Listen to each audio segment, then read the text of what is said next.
قرآن مجید کی جو موجودہ صورت ہے یعنی صورتوں کی ترتیب، کیا یہ اسی طرح لوح محفوظ میں بھی محفوظ تھا؟ شاباش، کیا سوال پوچھا ہے۔ حضور اقدس صلی اللہ علیہ وسلم نے اس کی ترتیب خود بنائی یا وحی الہی تھی؟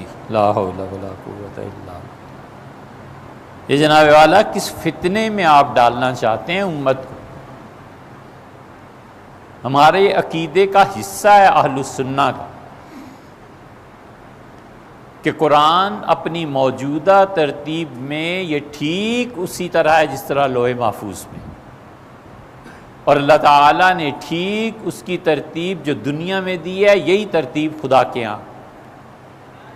جتنی روایات اس موقف کے خلاف ہیں یا تو وہ راویوں کا جھوٹ ہے یا ان میں کوئی نہ کوئی رافضی شیعہ راوی ہے۔ ہم قطعاً یہ ماننے کو تیار نہیں ہے کہ قرآن کریم کی ترتیب کوئی اور ہے اللہ کے ہاں، اور یہ وہ فتنہ ہے جو ہمارے زمانے میں سر اٹھا رہا ہے، اور اس کو نام انہوں نے دیا ہے ترتیب نزولی، کہ حضور صلی اللہ علیہ وسلم پہ جیسے قرآن نازل ہوا تھا، آؤ ہم قرآن کو نئے سرے سے اسی طرح مرتب کریں۔ اگر یہ بات صحیح ہے، اگر صحیح نہیں تو اللہ تعالیٰ معاف فرمائے، اگر یہ بات صحیح ہے جو مجھے غامدی صاحب کے بہت سے دوستوں نے بتائی ہے کہ ہم لوگ اس ترتیب پہ لانے کی کوشش کر رہے ہیں، تو یہ نہایت شدید گمراہی ہے۔ قرآن کو مشکوک بنانا ہے۔ اسی لیے توسی اور 4 بڑے بڑے شیعہ علماء وہ سب اس بات کے قائل تھے کہ ترتیب نزولی میں ہونا چاہیے، یہ تو ترتیب ابوبکر اور عمر کی دی ہوئی ہے، اسی لیے وہ اس قرآن کے بارے میں شک کرتے ہیں۔ کہاں سے ترتیب نزولی؟ ترتیب نزولی کا مطلب یہ ہے کہ اقرأ بسم ربک الذی خلق کی 5 آیتیں لکھیں، اور پھر اس کے بعد یا ایھا المدثر کی کچھ آیتیں لکھیں، وربک فکبر وثیابک فطہر، اور اس کے بعد سورہ فاتحہ لکھ دیں۔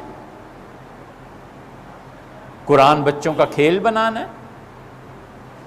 ہم میں سے کوئی اس بات کا قائل نہیں ہے کہ قرآن کی کوئی ترتیب نزولی ہے، ہم قطعاً نہیں اس چیز کو مانتے۔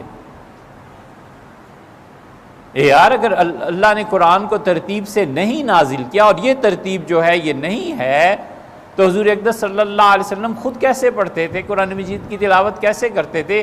شیعہ اور سنی دونوں کی کتابوں میں آیا ہے کہ رسول اللہ صلی اللہ علیہ وسلم نے فاتحہ کے بعد بقرہ پڑھی، پھر آل عمران پڑھی، پھر یہ پڑھا، پھر یہ پڑھا، پھر یہ پڑھا۔ اگر ترتیب نزولی اصل ہے اور وہ ترتیب نہیں ہے جو یہ ہے، تو رسول اللہ صلی اللہ علیہ وسلم کیا کرتے رہے؟ سیدنا ابوبکر رضی اللہ عنہ نے کہاں سے ترتیب دلوائی؟ اور اس سے بھی بڑی گمراہی کہ حضرت امام مہدی جب آئیں گے تو وہ قرآن لے کے آئیں گے ترتیب نزولی کے متعلق۔ یہ اتنی بڑی گمراہی ہے کہ جامع الازہر کے بعض علماء اس میں شریک ہو گئے۔ خدا انہیں بھی اور ہمیں بھی ہدایت پہ رکھ کے، قطعاً یہ بات نہیں مانی جا سکتی۔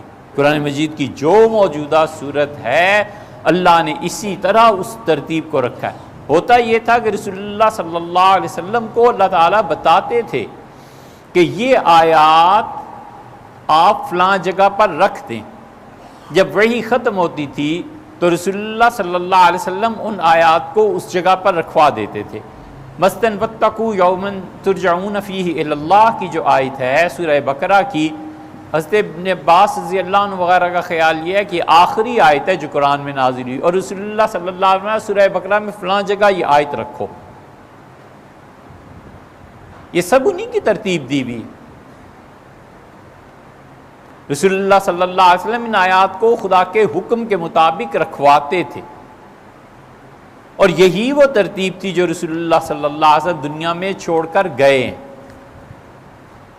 سورہ انفال کے متعلق یہ تھا کہ کیا یہ سورہ توبہ، یقیناً سورہ انفال کو سورہ توبہ کے بعد رکھنا ہی تھا، لیکن کیا یہ سورہ انفال کا حصہ ہے یا سورہ انفال مستقل ایک صورت ہے؟ اس پہ صحابہ کرام رضی اللہ عنہ کے اختلاف تھا۔ تو امیر المومنین سیدنا عثمان رضی اللہ عنہ نے اس پہ فرمایا کہ اس پہ بسم اللہ نہ لکھو اور اسے سورہ توبہ کے بعد رکھ دو۔ اگر یہ اسی کا حصہ ہے تو بھی ٹھیک ہے، اگر یہ اس کا حصہ نہیں ہے، مستقل صورت ہے، تو بسم اللہ کے نہ ہونے سے کیا فرق پڑتا ہے، بس رکھ دو۔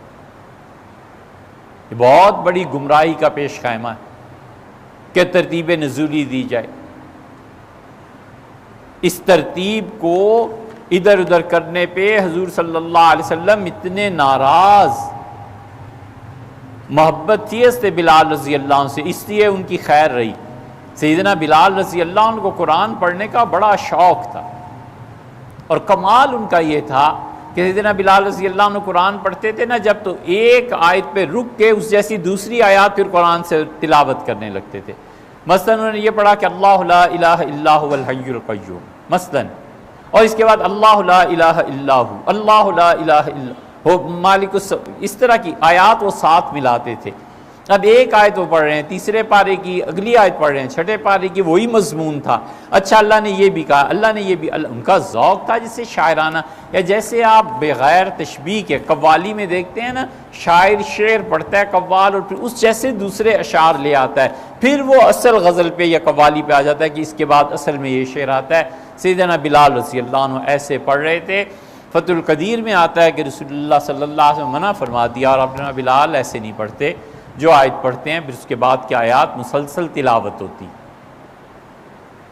تو رسول اللہ صلی اللہ علیہ وسلم ترتیب حضرت بلال رضی اللہ عنہ کی، حالانکہ بالکل سب صحیح ہے، اس کو نہیں گوارا فرمایا تو اور کسی کی کیا ترتیب نزولی ہے بھائی؟ اور صحابہ کرام رضی اللہ عنہ، سیدنا ابوبکر رضی اللہ عنہ نے کون سی ترتیب دی ہے؟ یہ کون کہتا ہے؟ یہ سب گمراہی کی باتیں۔ ہم اتنا مانتے ہیں کہ سیدنا ابوبکر رضی اللہ عنہ کے زمانے تک قرآن اس موجودہ جیسے یہ صورت ہے اس طرح لکھا ہوا مرتب نہیں تھا، سرکاری سطح پہ حضرت عمر رضی اللہ عنہ کے اصرار پہ حضرت ابوبکر رضی اللہ عنہ سے مرتب کروا دی بس۔ اگرچہ صحابہ کرام رضی اللہ عنہ کے ذاتی حیثیت میں لکھا ہوا تھا، ایک صورت آگے تھی ایک صورت پیچھے تھی۔ عبداللہ ابن مسعود رضی اللہ عنہ کا قرآن تھا، عبداللہ ابن مسعود رضی اللہ عنہ کے ہاں سورہ اعلیٰ وغیرہ جو تھی یہ پہلے تھیں بعد میں تھی۔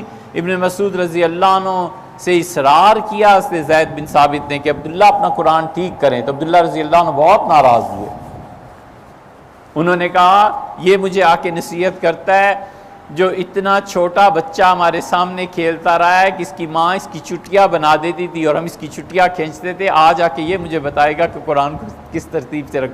ابن مسعود رضی اللہ عنہ بڑے آدمی تھے، کسی نے نہیں مانا، جو ترتیب حضور صلی اللہ علیہ وسلم چھوڑ کے گئے تھے وہی ترتیب امت میں۔ اس میں شکوک شبہات ایسی روایات کا لانا بنیادی طور پہ یہ شیعت کے اس موقف کی تائید ہے کہ قرآن پاک بدلا ہے، قرآن پاک تبدیل ہوا ہے، لہٰذا اسے اس کی نزولی حیثیت میں پھر سے لکھا جائے، پھر سے ترتیب دو اور سارے قرآن کو اڑا دو، تو دین کیا رہ گیا؟ ولی اعوذ باللہ۔